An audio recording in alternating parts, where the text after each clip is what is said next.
Good morning everyone. My name is Komal Ankush Kale. Today I will talk about the story of Cindrella. Let's start. Once upon a time, a girl named Cindrella lived with her stepmother and two stepsisters. Poor Cindrella had to work hard all day long so the others could rest.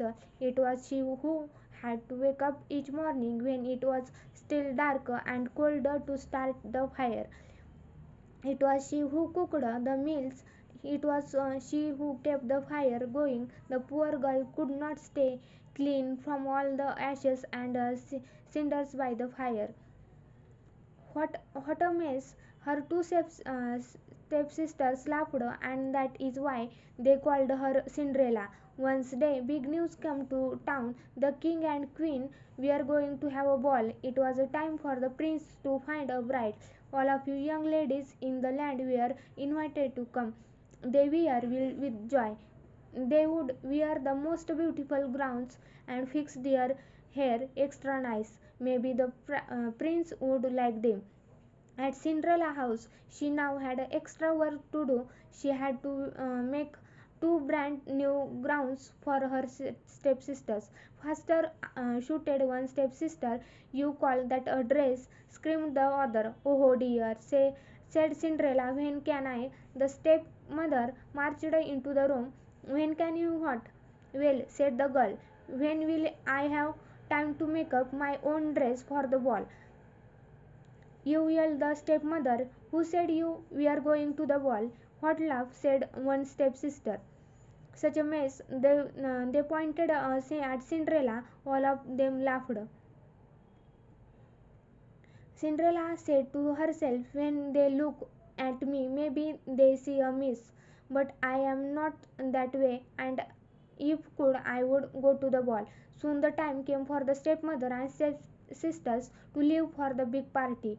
Their fine carriage came to the door. The stepmother and stepsisters hopped inside, and they were off.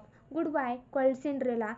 Have a good time. But her stepmother and stepsister did not turn around to see her. Ah, me, said Cinderella sadly. The carriage rolled down the street. She said, Cloud, I wish I could go to the ball too. Then proof. All of a sudden, in front of her as a fairy, you called her, said the fairy. Did I? Said Cinderella, who are you? Why, you are fairy godmother, of course.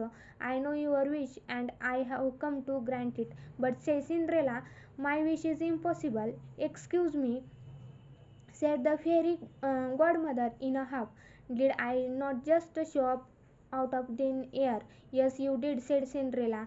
Then let me be one to say what is possible or not. Well, I think you know. I want to go to the ball too. She looked down at the dirty clothes. But look at me. You do look bit of a mess, child, said the fairy godmother. Even if you had something nice to wear, said the girl, I would have to wait to get there. Dear me, all that is possible, said the fairy. With that, she tapped her wand on Cinderella ahead.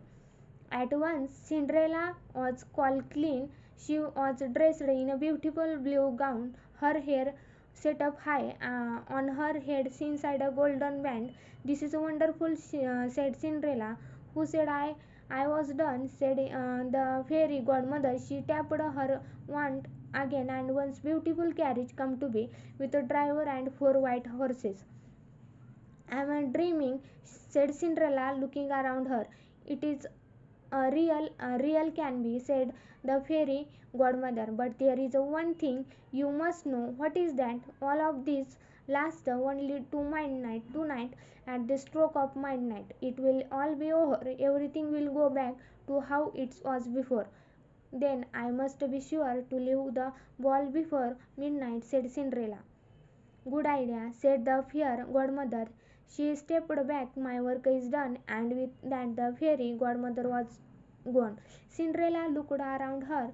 Did that even happen? But there she stood in fine gown with golden band in her hair, and there were her driver and four horses before waiting. Coming, called driver. She stepped into the carriage, and they were off.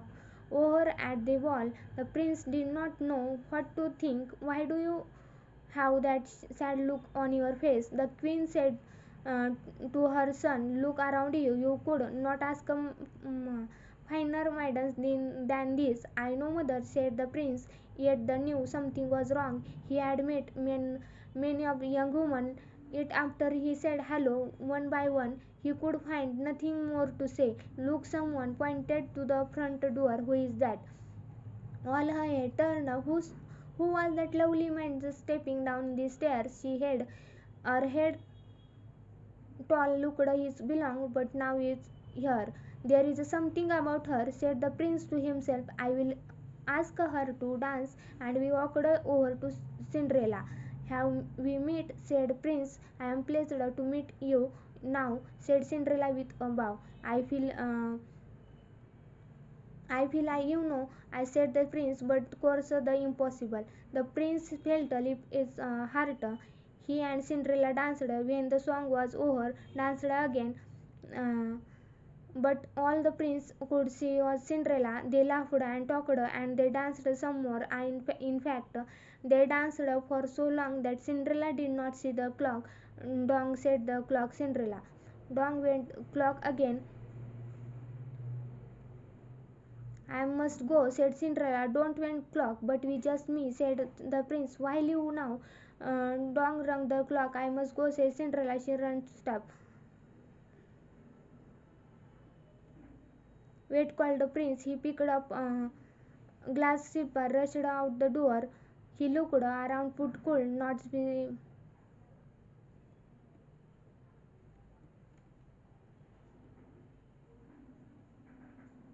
But it was too late. The prince knew Cinderella was the one he looked into by eyes. He did not see the Cinderella, her hair, ashes on her face. "I have found you," he said. "And I have found you," said Cinderella. And Cinderella and the prince were married, and they lived happily ever after.